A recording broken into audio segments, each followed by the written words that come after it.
नमस्कार, मैं doctor Narayan Tiwari, assistant professor एवं विभाग शिक्षा संकाय संत तुलसीदास पीजी कॉलेज गाजीपुर सुल्तानपुर उत्तर प्रदेश। प्रिय विद्यार्थियों, शिक्षा में अनुसंधान,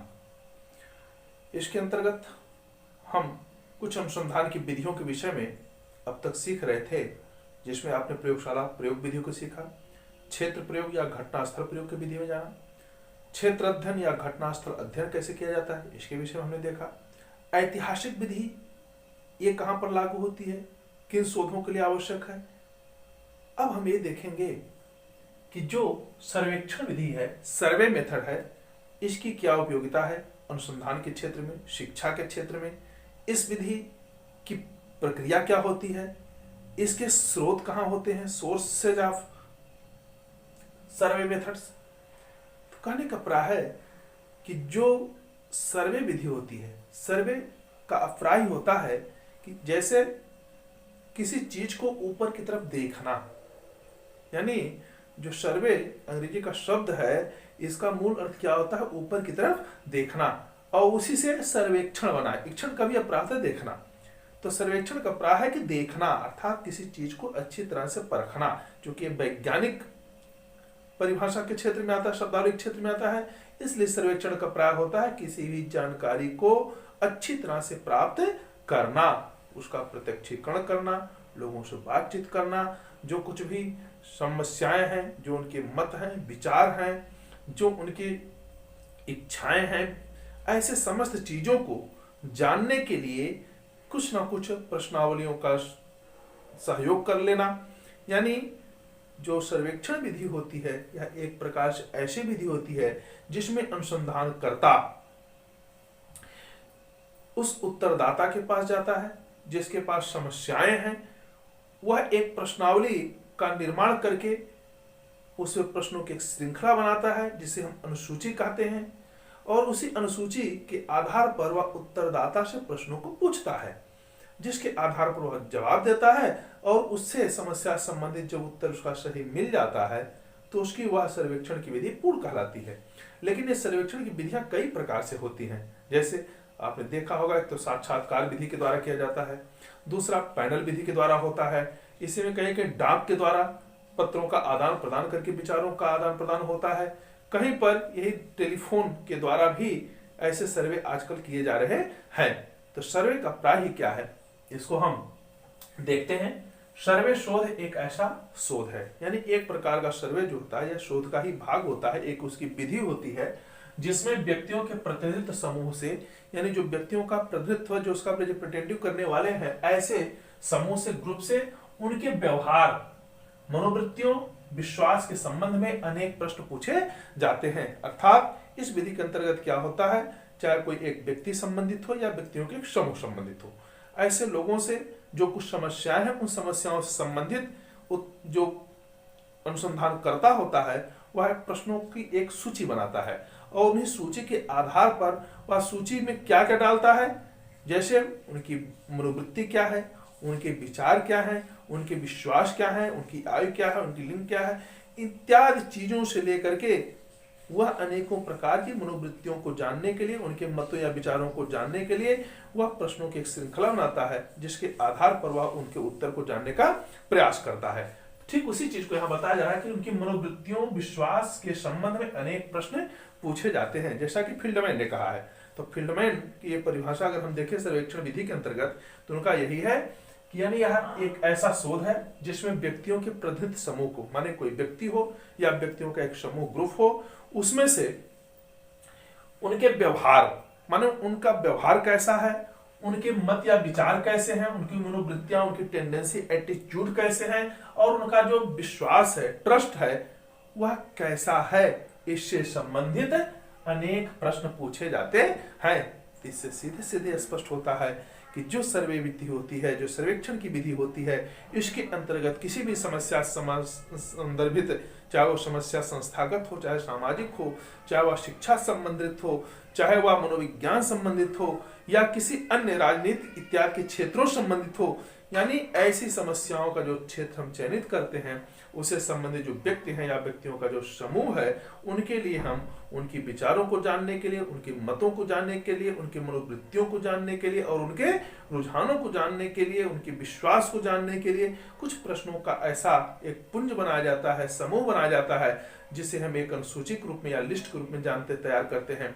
और उसे संदर्भित जो अनुसंधान करता होता है वह उत्तरदाता से प्रश्नों को पूछता है, वे उसके उत्तर को देते हैं, जिसके आधार पर वह उसका अध्ययन करता है, सर्वेक्षण करता है और अपने निष्कर्ष को प्राप्त करता है। अब हम देखेंगे सर्वेक्षण विधि होती क्या है। इसमें तो ये चीज स्पष्ट हो गई, यानी इसमें प्रश्नों की एक श्रृंखला लेकर के लोगों के द्वारा या अनुसंधानकर्ता के द्वारा समस्याग्रस्त स्थान पर पहुंचता है। जो उसे संबंधित लोग होते हैं, व्यक्ति या समूह होता है, उनसे उन प्रश्नों को पूछता है, उसका उत्तर उनसे ग्रहण करता है। तो सर्वे विधि का एक मूल अर्थ होता है कि इसमें अनुसंधानकर्ता और उत्तरदाता दोनों परस्पर एक दूसरे से प्रश्नों और उत्तर के रूप में जुड़े रहते हैं। अर्थात दोनों प्रकार के जो चर हैं, एक चर कौन है, आश्रित, और दूसरा स्वतंत्र चर है। दोनों में परस्पर क्या है, वार्ता हो रही है, कुछ ना कुछ चीजों पर प्रश्नों का उत्तर लिया जा रहा है, प्रश्न पूछे जा रहे हैं, उत्तर लिया जा रहा है, जिसके आधार पर समस्या का समाधान होता चला जा रहा है। अब आता है सर्वेक्षण के प्रकार, टाइप्स ऑफ सर्वे। माने जो सर्वेक्षण होता है एक कितने प्रकार का होता है। तो मूल रूप से इसके जो आधार या बेस बनाए गए हैं वो दो होते हैं। अगर पहला बेस हम लेते हैं कि अकॉर्डिंग टू डाटा कलेक्शन, प्रदत्त संग्रह के आधार पर सर्वेक्षण के कितने प्रकार होते हैं। तो डाटा कलेक्शन के अकॉर्डिंग जो सर्वेक्षण होता है वह 4 प्रकार का होता है। देखें, साक्षात्कार एवं अनुसूची, दूसरा होता है डाक सर्वेक्षण, तीसरा होता है दूरभाष सर्वेक्षण और चौथा होता है पैनल सर्वेक्षण। और एक एक करके हम इसको समझने का प्रयास करते हैं। जैसे साक्षात्कार एवं अनुसूची, जिसे हम इंटरव्यूज एंड शेड्यूल्स कहते हैं। इंटरव्यू का प्राय होता है कि इसमें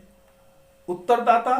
और साक्षात्कारकर्ता माने अनुसंधानकर्ता जो किसी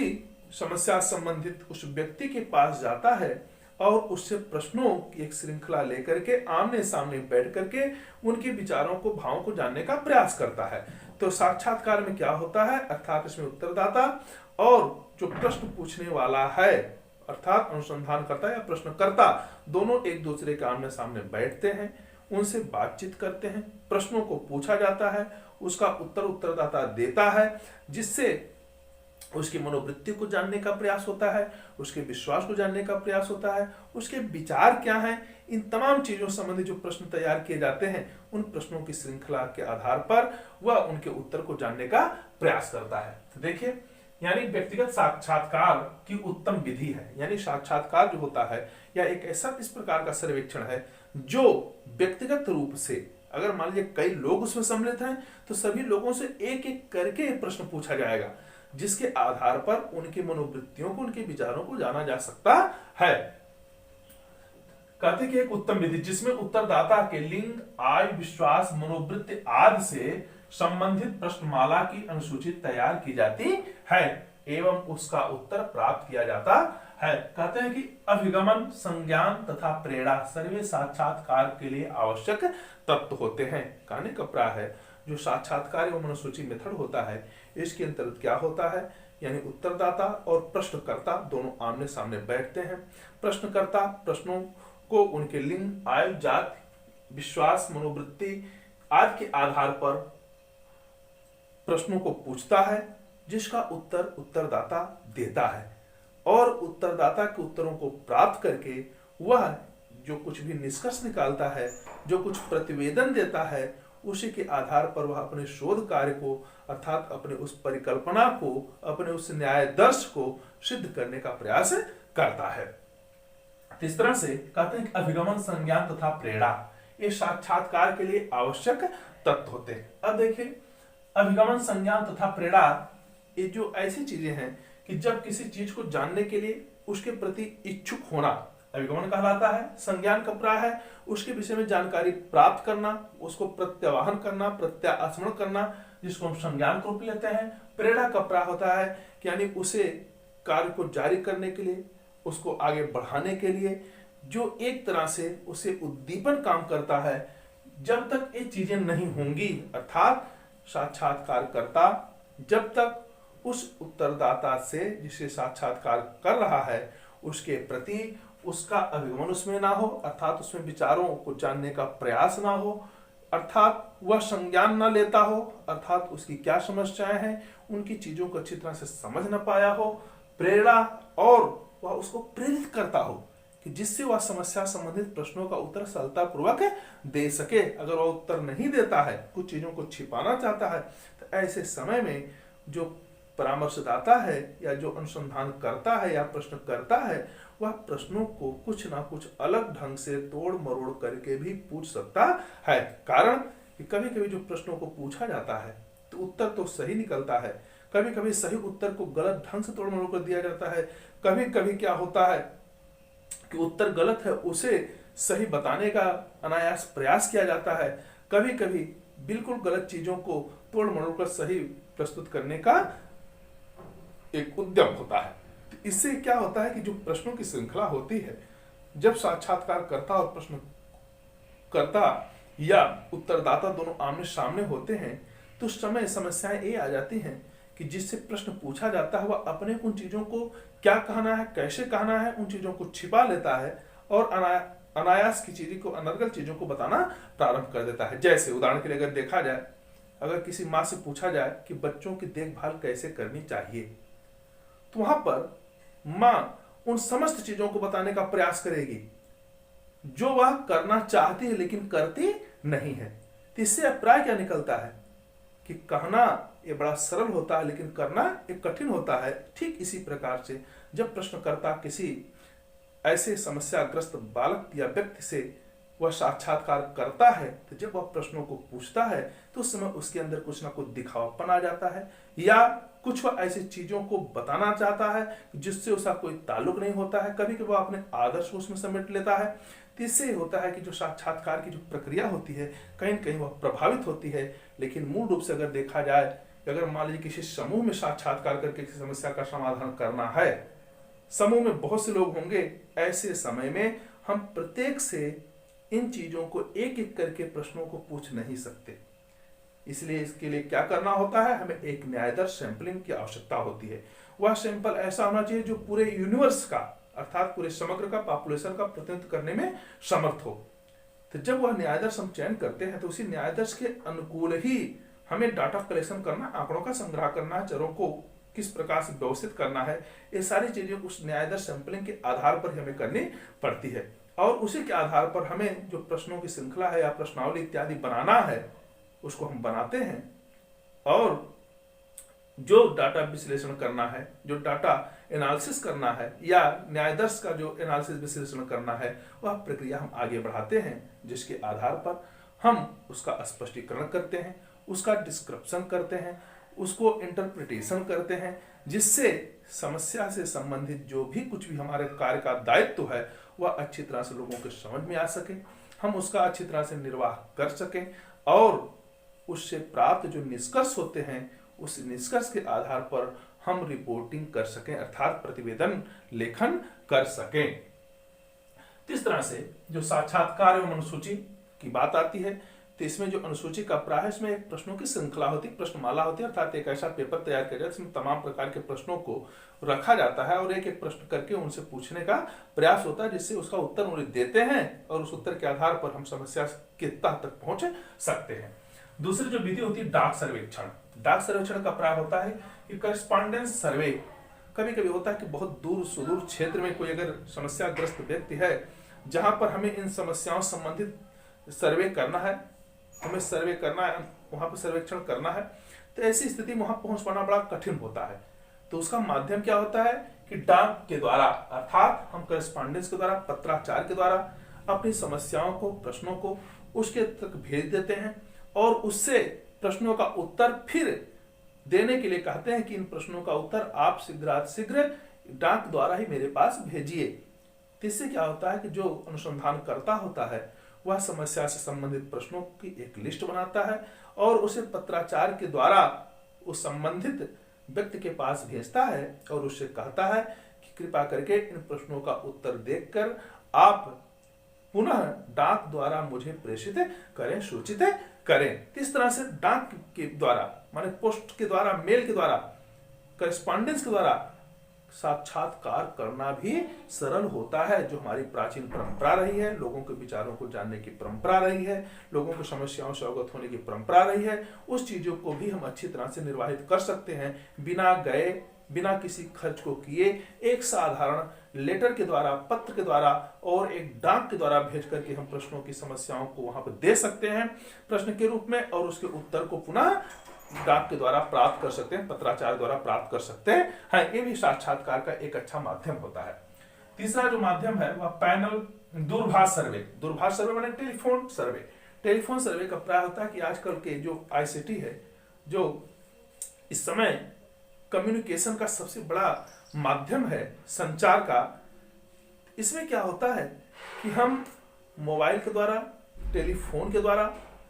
तमाम चीजों को जो हमें पूछना है, जानना है, उसकी जानकारी या क्वेरी कर सकते हैं। तो जो अनुसंधानकर्ता होता है, अगर उसे तत्काल किसी चीज की जानकारी करनी होती है, समय का अभाव है, तो वह टेलीफोन के द्वारा, दूरभाष के द्वारा, चल भाग के द्वारा ऐसे प्रश्नों को संबंधित व्यक्ति से पूछता है, उसका उत्तर उसे जानने का प्रयास करता है, और उसी टेलीफोन पर ही वह अपना सर्वेक्षण का कार्य पूरा कर लेता है। चौथा जो भाग होता है इसका पैनल सर्वेक्षण। पैनल सर्वेक्षण या पैनल सर्वे का प्राय होता है कि इसमें अनुसंधानकर्ता समस्या से संबंधित अपना एक सैंपलिंग लेता है, एक न्यायादर्श तैयार करता है, और उस न्यायादर्श से संबंधित जो प्रश्नों की श्रृंखला बनाता है, जिसके आधार पर वह उस समस्याग्रस्त व्यक्ति के मनोभावों को, उनके विचारों को जानने का प्रयास करता है, उससे संबंधित कुछ प्रश्नों को पूछता है। क्या प्रश्न है, उसके उत्तर क्या है, उसको वह नोट कर लेता है, और कुछ दिनों के बाद उसकी मनोवृत्ति बदली है कि यथावत है, इसको जांचने के लिए वह वापस आता है और फिर उस व्यक्ति से वही प्रश्नों को दोहराता है, और उस समय के जो उत्तर होते हैं उन उत्तरों को और पूर्व में दिए गए उत्तरों के उसके द्वारा दोनों को टैली करता है, उसका कंपैरिजन करता है। अगर दोनों उत्तर समान हैं तो उसका जो सर्वे है वह यही बताता है कि इसके मनोवृत्ति में, इसके एटीट्यूड में किसी प्रकार का परिवर्तन नहीं है। लेकिन पहली बार अगर उसने कुछ कहा और दूसरी बार उसने कुछ और उत्तर दिया, तो इससे प्राय है कि उसके अंदर कुछ ना कुछ व्यवहारिक चेंजिंग, कुछ ना कुछ विचारों में परिवर्तन आ चुका है। तो पैनल सर्वेक्षण में कम से कम इसमें 2 अवसर दिया जाता है। पहला अवसर हम प्रथम समय में लेते हैं, और जो दूसरा अवसर होता है उसको बिना बताए कुछ अवधि के बाद, चाहे दिनों के बाद, चाहे महीनों के बाद, चाहे एक सत्र के बाद हम आते हैं। यानी अनुसंधान करता जाता है, उससे प्रश्नों को पूछता है, उसके मनोवृत्तियों को, उसके विचारों को जानने का पुनः प्रयास करता है। और दोनों प्रकार के विचारों को माने प्रथम अवस्था में जब पहली बार वह मिला था, जब पहली बार प्रश्नों को पूछा था, उसकी मनोवृत्ति उस समय क्या रही, उसके विचार क्या रहे हैं उस संदर्भ में, और इस समय उसके विचार और मनोवृत्ति संदर्भ में कैसे हैं, दोनों का वह कंपैरिजन करता है और उसके आधार पर एक निष्कर्ष को निकालता है, डाटा कलेक्शन करता है। अब आता है कि सर्वेक्षण अनुसंधान की विधि क्या होती है, यानी इस सर्वेक्षण को किस प्रकार से किया जाता है, इसके रिसर्च के मेथड क्या होते हैं। तो इसमें देखिए मूल रूप से जो होता है, किसी भी सर्वेक्षण को अच्छी तरह से अनुसंधानित करने के लिए, अनुसंधान में इस विधि का प्रयोग करने के लिए 3 प्रकार के फ्लो प्लान बनाने की आवश्यकता पड़ती है। फ्लो प्लान क्या होता है, यानी फ्लो प्लान का प्राय होता है कि इसमें सबसे पहले जो स्टेप होता है, समस्या का चयन एवं हल करने योजना का वर्णन, अर्थात हम इस समस्या को कैसे हल करेंगे उससे संबंधित आंकड़ों का चयन करना, समस्याओं का चयन करना, और समस्या को कैसे सॉल्व करेंगे, उसका समाधान कैसे करेंगे, उसकी एक प्री प्लानिंग बनाना। इससे संदर्भित जो कुछ भी उसके अंदर प्लानिंग है उसका वर्णन करना। माने फ्लो प्लान 1 में समस्या का चयन एवं हल करने की योजना का वर्णन होता है, यानी इसके अंतर्गत समस्या का चयन किया जाता है, फिर उस समस्या को कैसे हल करेंगे, इस चीजों को विस्तार से उसमें बताया जाता है। फ्लो प्लान जो 2 होता है, इसके अंतर्गत क्या है, यानी उस समस्या संबंधित जो कुछ भी हम न्यायादर्श रखे हैं उसका चयन करते हैं एवं उसकी परिभाषा देते हैं। अर्थात अगर कार्य करने के लिए जिस क्षेत्र में हम जा रहे हैं उसकी आबादी बहुत ज्यादा, पॉपुलेशन ज्यादा, उसका यूनिवर्स समग्र जो है बहुत ज्यादा है, हम सब लोगों से एक एक करके अपनी उस समस्याओं को जानने का प्रयास नहीं कर सकते। इसलिए उसमें से कुछ लोगों को हम चयन कर लेते हैं, जो कुछ भी उस समस्या संबंधित उत्तर मिलता है वह संपूर्ण पर लागू होगा। जैसे कक्षा में कभी कभी किसी कक्षा के बच्चों की रुचियों को जानना होता है, खेल में क्या रुचि है, साहित्य में क्या रुचि है, संगीत में क्या रुचि है, तो हम समस्त बच्चों से प्रश्न को ना पूछ करके 2-4 बच्चों से इधर उधर से कहीं ना कहीं से प्रश्न पूछ लेते हैं कक्षा में, और उनके द्वारा अगर उत्तर सही मिलता था मानते सारे बच्चे अच्छे हैं। यही न्यायादर्श है, यही सैंपलिंग है। तो उसी के आधार पर सर्वेक्षण अनुसंधान क्या करता है कि मान लीजिए अगर किसी विद्यालय में किसी बच्चों को पढ़ने की रुचि क्यों अच्छी है, हम समस्त बच्चों से ना पूछ करके उसमें से कुछ संकायों के पढ़ने वाले बच्चों को बुला करके उनसे प्रश्नों को पूछ करके उनके मनोवृत्ति को, उनके विचारों को जान सकते हैं, और उसके आधार पर जो कुछ भी निष्कर्ष निकलता है वे संपूर्ण छात्रों पर लागू कर सकते हैं।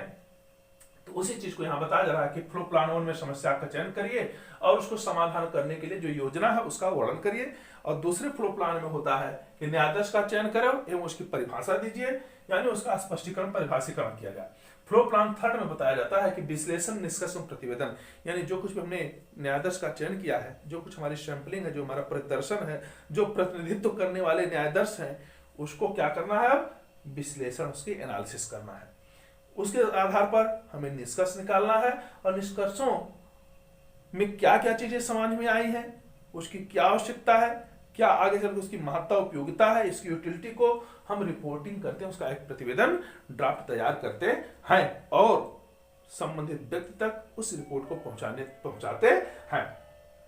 अब आती बात सर्वेक्षण अनुसंधान की प्रक्रिया, प्रोसेस क्या होता है, यानी सर्वेक्षण अनुसंधान को किस प्रक्रिया के तहत, किस स्टेप के साथ किया जाना चाहिए। ये जो 3 स्टेप था ये तो इसकी विधि है, लेकिन जो इसकी प्रक्रिया है ये थोड़ा सा लंबी चलती है। प्रक्रिया में कौन कौन से स्टेप आते हैं, प्रत्येक स्टेप हम देखते हैं। जैसे सर्वेक्षण अनुसंधान की जो प्रक्रिया होती है, सबसे पहला स्टेप होता है समस्या का कथन करना, कि समस्या क्या है, किस क्षेत्र से है, किस परिस्थिति से है, किसी समाज से संबंधित है, किसी शैक्षिक संस्था से संबंधित है, मनोवैज्ञानिक संबंधित है, या अन्य किसी राजनीति आदि से संदर्भित है। पहले हम समस्या का चयन करें। दूसरा स्टेप आता है कि समस्या का कथन करना एवं समस्या की उपयुक्तता को बताना, कि अर्थात क्या समस्या इस परिस्थिति के लिए उपयुक्त है, हम उस समस्या को चयन क्यों कर रहे हैं, उसकी उपयुक्तता को, उसकी उपयोगिता को हमें बताना पड़ेगा। थर्ड स्टेज में क्या होता है, सर्वेक्षण का चयन, यानी हम किस प्रकार का सर्वे करें, अर्थात सर्वेक्षण का चयन का प्राय होता है सर्वेक्षण की किस विधि अर्थात उसमें साक्षात्कार विधि को चुने, अथवा डाक सर्वेक्षण के द्वारा, दूरभाष या पैनल सर्वेक्षण के द्वारा हम कैसे कार्य को पूरा करेंगे, उस सर्वेक्षण का चयन करना। फिर आता है उद्देश्यों की पहचान, जो हमारे उद्देश्य हैं, ऑब्जेक्टिव हैं, उसको रिकॉग्नाइज करना, उसको पहचानना कि मैं इन उद्देश्यों के तहत ही कार्य को करूंगा, उन्हें संदर्भित प्रश्नों का निर्माण करूंगा। प्रदत्त संकलन, और जब हमारे उद्देश्य डिसाइड हो जाते हैं तो उसके आधार पर डाटा कलेक्शन करना। सफलता का अनुमान, क्या इस प्रश्नों के आधार पर जो कुछ हमने डाटा कलेक्ट किया है, उसे संदर्भित जो प्रश्नों की श्रृंखला बनाया है, क्या उससे सफलता मिल सकती है, इसका गेसिंग करना। जब तक हम गेस नहीं करेंगे, अनुमान या संभाव्य नहीं, प्रोबेबिलिटी नहीं देखेंगे, तब तक हमारी जो प्लानिंग है वह अच्छी नहीं होगी। इसलिए प्लानिंग को सार्थक करना है तो उसमें संभाव्यता, प्रोबेबिलिटी को देखना बहुत जरूरी होता है। अर्थात सफलता का अनुमान है तब हम काम करते हैं, अगर अनुमान नहीं दिखाई पड़ता है तो कार्य को छोड़ करके हम फिर डाटा कलेक्शन करते हैं, दूसरे प्रकार के सैंपलिंग को लेने का प्रयास करते हैं। समग्र का निश्चय, अब ये देखना है कि जो कुछ हम डाटा कलेक्शन करने जा रहे हैं क्या वो समग्र का निश्चित कर रहा है, यानी क्या उसमें जो यूनिवर्स है, जो टोटल पॉपुलेशन है, क्या उसका प्रतिनिधित्व करने की क्षमता उसमें है। तो जब तक हम समग्र को नहीं देखते हैं, जैसे एक विद्यालय, तो विद्यालय में समस्त छात्रों और उसमें रहने वाले कर्मचारियों के समस्त लोगों के से संबंधित जो कुछ भी कार्य होगा, हम उसका जो निष्कर्ष निकालेंगे वह सब पर लागू होगा। इस प्रकार का हमें एक तरह से डिसाइड करना है, निर्धारित करना है कि क्या वह समग्र का निश्चय उसमें है। अब अगर समग्र हम समझ गए तो उसके आधार पर, चूंकि हम समस्त कर्मचारियों से, समस्त छात्रों से तो बात कर नहीं सकते, इसलिए न्यायादर्श का चयन करना जरूरी होता है। उसकी सैंपलिंग लेना होता है, माने प्रत्येक संकाय से एक एक दो दो छात्रों को हम ले लेते हैं, जिसके आधार पर हम प्रश्नों को पूछते हैं या उसके द्वारा प्रश्नों के द्वारा सामने बैठ करके बातचीत कर लेते हैं, कक्षा में बातचीत कर लेते हैं, और जो कुछ उत्तर उनके द्वारा प्राप्त होता है वह संपूर्ण पर अर्थात यूनिवर्स पर लागू किया जाता है। न्यायादर्श परीक्षण अर्थात जो कुछ हमने सैंपलिंग किया, अगर प्रासित होता है तो सैंपलिंग का परीक्षण टेस्टिंग किया जाए, और जब टेस्ट होता है तो उस टेस्ट के दौरान हमें उन जो प्रदत्त हैं, जो आंकड़े हैं, जो डाटा हैं, उनका विश्लेषण एनालिसिस करना जरूरी होता है। अगला स्टेप होता है न्यायादर्श का परीक्षण, अर्थात जो कुछ भी हमने एनालिसिस डाटा का कर लिया है उसके आधार पर जो न्यायादर्श हमने सैंपलिंग लिया है अब उसका टेस्टिंग किया जाए, उसका परीक्षण किया जाए। अंत में क्या होता है, निष्कर्ष एवं प्रतिवेदन, अर्थात डाटा कलेक्शन के आधार पर, उसके एनालिसिस के आधार पर हम निष्कर्ष को निकालते हैं और उसके बाद उसका प्रतिवेदन रिपोर्टिंग करते हैं। तो इस तरह से आपने क्या देखा कि जो सर्वेक्षण की विधि है, सर्वे का जो मेथड है, वह मूल रूप से साक्षात्कारकर्ता और जो उत्तरदाता है दोनों के बीच में होने वाला एक तरह से वार्तालाप है, पूछताछ है, एक क्वेरी है, जिसके आधार पर प्रश्नों के द्वारा या उत्तरों के द्वारा हम समस्या के तह तक पहुंच पाते हैं और उसके आधार पर समाधान करते हैं। इस तरह से सर्वेक्षण विधि में जो मूल भाग होता है वह सर्वे शोध एक ऐसा शोध होता है जिसमें व्यक्तियों के प्रतिनिधित्व समूह से उनके व्यवहार, मनोवृत्तियों व विश्वास से संबंधित अनेक प्रश्नों को पूछा जाता है, जिसका उत्तर उत्तरदाता देता है और समस्या के तह तक पहुंचने का प्रयास करता है। फिर आता है सर्वेक्षण के प्रकार, टाइप्स ऑफ सर्वे। जो सर्वेक्षण के प्रकार कौन कौन से होते हैं, तो इसमें दो आधार बनाए गए हैं। पहला आधार तो है प्रदत्त संग्रह के आधार पर, और जो दूसरा आधार होता है वह उद्देश्यों के आधार पर होता है। तो यहाँ पर इस वीडियो में हम केवल प्रदत्त संग्रह के आधार पर ही सर्वेक्षण के प्रकारों को दर्शाने का प्रयास करेंगे, बताने का प्रयास करेंगे, और जो उद्देश्यों के आधार पर होगा इसको हम अगले वीडियो में बताएंगे। इसलिए आप अगर इस वीडियो को अभी तक,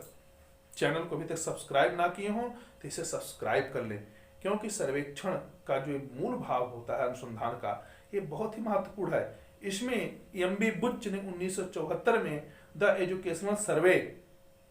ऑफ रिसर्च के रूप में अपनी पुस्तक को लिखा, जिसमें उन्होंने सर्वेक्षण के प्रकारों को 16 प्रकार से बताया है। यानी सर्वेक्षण जो विधियां उसमें 16 प्रकार की होती हैं। तो अगर आपको इसे जानना है तो एम.बी. बुच की 1974 में पब्लिश हुई उस एजुकेशनल सर्वे ऑफ जो निरीक्षण किए गए हैं उस पुस्तक को हमें देखना पड़ेगा, उसको समझना पड़ेगा। इसलिए उस चीजों को देख लें। और इसी तरह से किसी चीज की मनोवृत्ति की मापनी अगर करना है तो बोगार्डस की एक मनोवृत्ति मापनी है जो अब तक सबसे हाई क्वालिटी में रखी जाती है, तो बोगार्डस का है। उसी तरह से एम.बी. बुच का है। उसी तरह से फील्डमैन ने भी अपनी बात किया, कर्लिंगर ने कहा है। तो कर्लिंगर को, फील्डमैन को और बोगार्डस को एम.बी. बुच आदि के द्वारा जो कुछ भी सर्वेक्षण के विषय में व्याख्यान किया गया है, जो कुछ भी प्रासंगिक बताया गया है, उसे हमें अपने अनुसंधान में निश्चित रूप से उतारने का प्रयास करना चाहिए। तो हमने देखा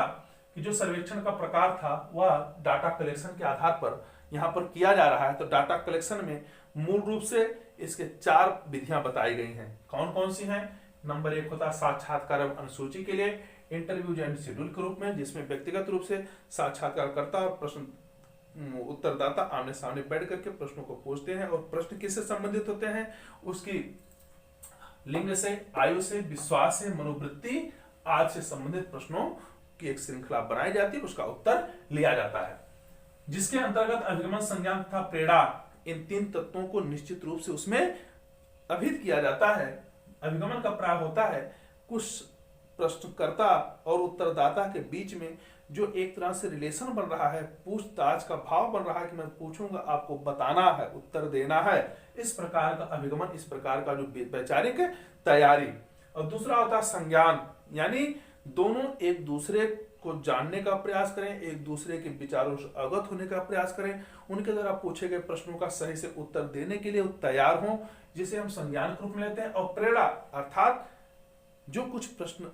का उत्तर लेना है वह भी एक प्रेरित करने के रूप में हो, उद्दीपन के रूप में हो, ऐसे प्रश्नों को पूछा जाए जिससे वह ना चाहते हुए उसका सही उत्तर देने के लिए विवश हो जाए। इस तरह से पहला होता है छात्र अनुसूची के रूप में, दूसरा होता है डाक सर्वेक्षण करेस्पॉन्डेंस सर्वे के रूप में। डाक सर्वेक्षण में सीधे सीधे डाक के द्वारा प्रश्नों को भेजा जाता है और उसका उत्तर फिर डाक के द्वारा ही प्राप्त कर लिया जाता है। तीसरा होता है दूरभाष सर्वे, टेलीफोन के द्वारा आजकल तमाम प्रकार की समस्याओं से संबंधित सर्वेक्षण कर लिया जाता है। और चौथा होता है पैनल सर्वेक्षण। पैनल सर्वेक्षण में यह बताया गया कि जब किसी समस्या संबंधित चीजों को जानना है, उसको एक तरह से समाधान करना है, तो जो प्रश्नों की श्रृंखला बनाई जाती है वह किसी भी अनुसंधानकर्ता के द्वारा, किसी व्यक्ति या समूह के द्वारा अगर उन चीजों को जानने का प्रयास करना, उनके मनोवृत्तियों को, मतों को, विचारों को, तो एक बार उनसे इन चीजों को पूछा जाता है, प्रश्नों को पूछा जाता है, उसका उत्तर उनसे लिया जाता है, उसको नोट कर लिया जाता है और पुनः कुछ दिनों बाद या कुछ समय बाद, कुछ महीनों बाद पुनः उन्हीं प्रश्नों को उसी व्यक्ति से अनुसंधानकर्ता पूछता है और उसका उत्तर लेता है, जिसके आधार पर उनके मनोवृत्ति को, उनके विचारों को, उनके रुचियों को वह टैली करता है। क्या पहले में दिए गए विचार और आज के विचारों में, मनोवृत्तियों में कुछ अंतर है? अगर है तो वह वहां पर देखता है कि इसके अंदर काफी परिवर्तन हो चुका है, कुछ समस्याओं से संबंधित जो उसके अंदर परेशानियां थी वह अब सॉल्व होनी शुरू हो गई हैं। इस प्रकार से वह अपना तर्क वितर्क के द्वारा अपने उस निष्कर्षों में कुछ ना कुछ जो अच्छाइयां होती हैं या जो कुछ कमियां पाई जाती हैं उसको दिखाने का प्रयास करता है। इसके बाद आता है कि सर्वेक्षण अनुसंधान की विधि क्या होती है। इसमें सबसे पहले समस्या का चयन करना एवं हल कैसे करेंगे इसका अच्छी तरह से वर्णन किया जाता है और देखा जाए इसको लिए 3 प्रकार की प्लानिंग होती है, जिसे हम flow plan 1, flow plan 2, flow plan 3 के रूप में लेते हैं। तो फर्स्ट, सेकंड, थर्ड में फर्स्ट में क्या होता है, समस्या का चयन हल करने की योजना का वर्णन होता है। फ्लो प्लान 2 में होता है कि न्यायाधीश का चयन किया जाता है, परिभाषा दी जाती है। और फ्लो प्लान 3 में विश्लेषण, निष्कर्ष एवं प्रतिवेदन की एक तरह से कार्य योजना बनाई जाती है। लेकिन जो इसका प्रोसेस होता है वह थोड़ा सा लंबा होता है। जैसे अगर प्रोसेस को देखें, सबसे पहले समस्या कथन किया जाता है, फिर समस्या की उपयुक्तता को बताया जाता है, फिर सर्वेक्षण का चयन किया जाता है, फिर उद्देश्यों की पहचान, प्रदत्त का संकलन, सफलता का अनुमान, समग्र का निश्चय, न्यायाधीश का चयन, न्यायाधीश परीक्षण, फिर प्रदत्त विश्लेषण, न्यायाधीशों का परीक्षण और उन परीक्षणों के आधार पर उनका निष्कर्ष एवं प्रतिवेदन करना। तो यहां पर आपने डाटा कलेक्शन के आधार पर सर्वेक्षण के प्रकार को देखा, types of survey according to data collection. अब जो सेकंड वीडियो है, जो इसका दूसरा भाग है, वह है अकॉर्डिंग टू ऑब्जेक्टिव, उनके उद्देश्यों के आधार पर सर्वेक्षण कितने प्रकार का होता है, इसको हम अगले वीडियो में आपको बताएंगे। इसलिए अगर ये वीडियो आज का आपको पसंद आया हो तो आप इसे लाइक करें, इस पर कमेंट करें, इसे अधिकाधिक शेयर करें। चैनल से अगर आप पहली बार जुड़ रहे हैं तो इसे सब्सक्राइब कर लें और इसी तरह से शिक्षा से संबंधित, प्रतियोगिता संबंधित, अनुसंधान संबंधित, तकनीकी संबंधित, मनोविज्ञान संबंधित या स्टैटिक्स से संबंधित या भाषा शिक्षण संबंधित किसी भी प्रकार की विषय वस्तु को तत्काल प्राप्त करना हो तो उसके लिए बेल आइकॉन, घंटी के निशान जो दिखाई पड़ रहा है उसको दबाएं।